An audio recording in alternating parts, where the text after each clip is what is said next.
Hi guys, this is Alex here, and I did want to make a quick review and walk around video and a vehicle buying guide for a Mercedes W220. This particular one is a 2000 S500 with original 57,000 miles. And here I'm actually talking from a personal experience. This is my fourth one that I've owned. I did had a 01 S55 AMG with original 70,000 miles.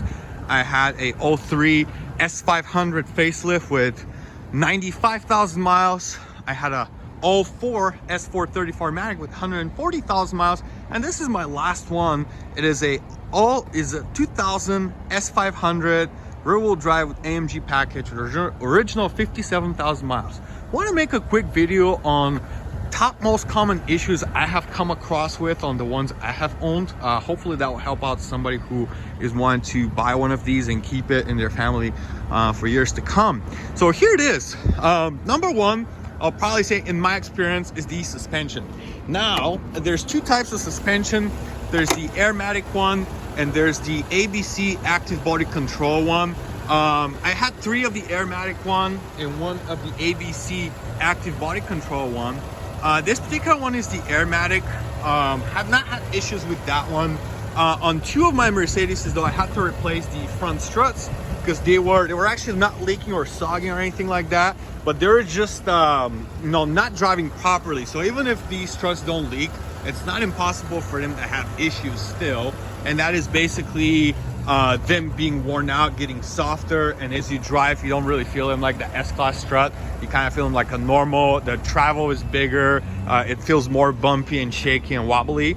So that's probably one of the major things guys want to look for when looking at one of these guys. You want to check for the suspension, front and rear. You want to make sure there's no leaks. These things will leak from the valve blocks or the air compressors if they have not been taken care of properly.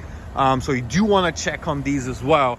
Also, another thing to keep in mind there's a lot of control arms and suspension parts on that vehicle.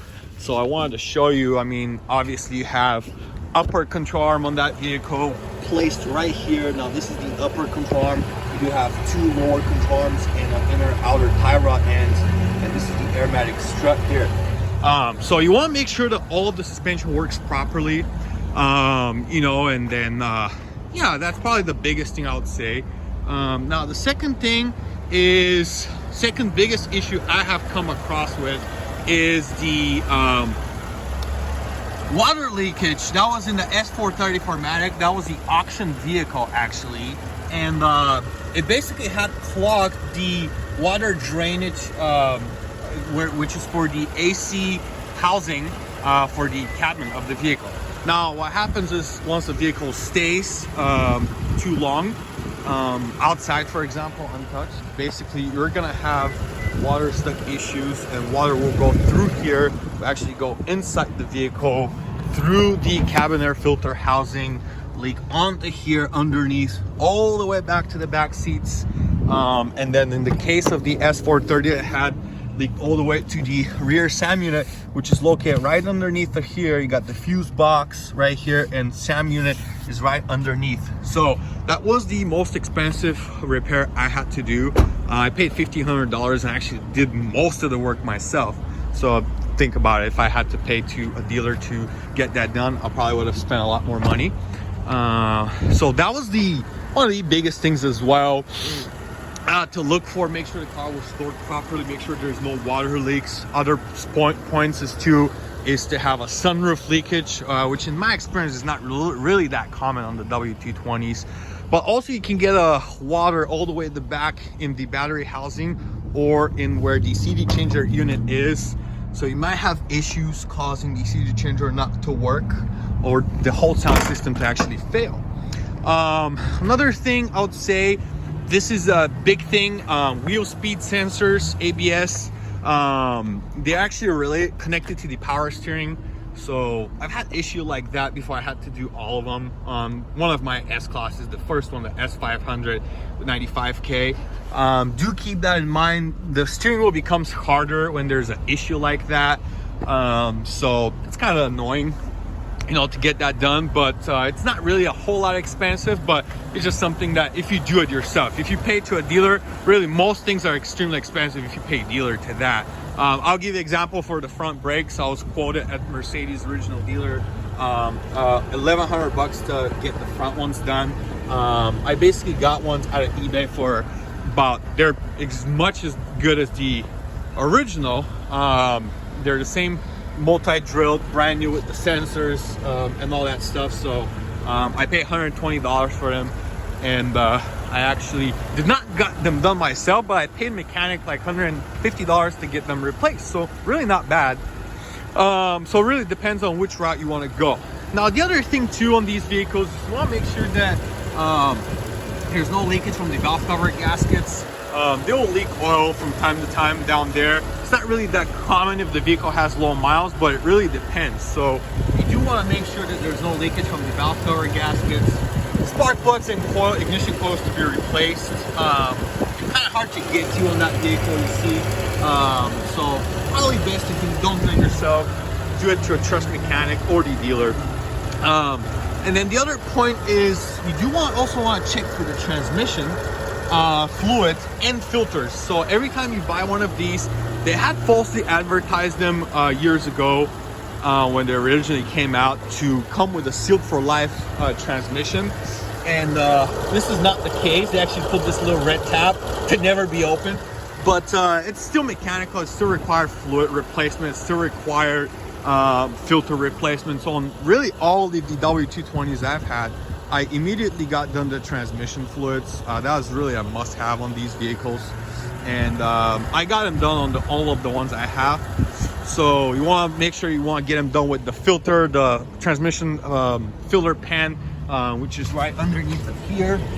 So basically, right here is where that transmission pan is. You want to make sure that you actually get that done the proper way, with the filter, with the oil pan gasket, and all that. That way, that's the extent of the life of the transmission as much as possible. Then another thing I would say, now this is kind of towards the smaller issues, hood struts occasionally are failing. On this vehicle, they actually are failing.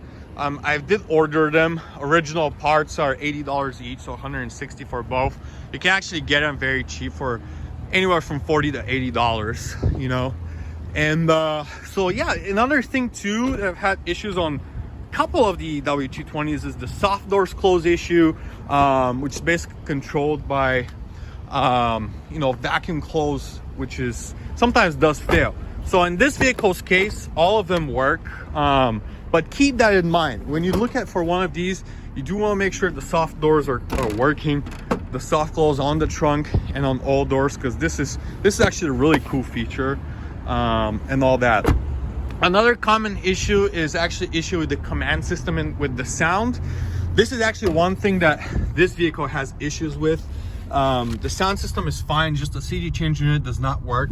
I did deassemble this whole thing, but it does need a new unit. I actually ordered it. It's not bad. It's like $150 for a brand new OEM one, which is certainly not bad. And get that replaced, make sure everything works. And then sometimes these sunroofs stuck as well, so we want to make sure the sunroof works. That one actually does open, however it does have that stuck issue where you have to like pulsate it that way, you know, which is a little weird, but it's still, the good thing is it's not like it doesn't work, you know. But it has that track issue. That's a common thing on these. And then of course you want to make sure all electronic works. This car is full packed of electronics. As you see, you have full power windows, you have cooling and heated ventilated seats, you have adjustable seats with booster, power folding mirrors, you have lumbar, you have pulsating massage seats, and you also have lumbar. You do want to make sure all that works, including all the lights. I mean, these vehicles tend to have relatively common electronic issues, which is usually related to one of these SAM units. I believe there's 3 of them in the W220s, or something connected to the water leakage issue, as I mentioned, or some kind of a shortage of wires and cables and stuff like that. So in my experience, guys, personally, these were the most common issues I have come across with on the W220 models. I do believe they're still great vehicle to buy. They're still great vehicle to own.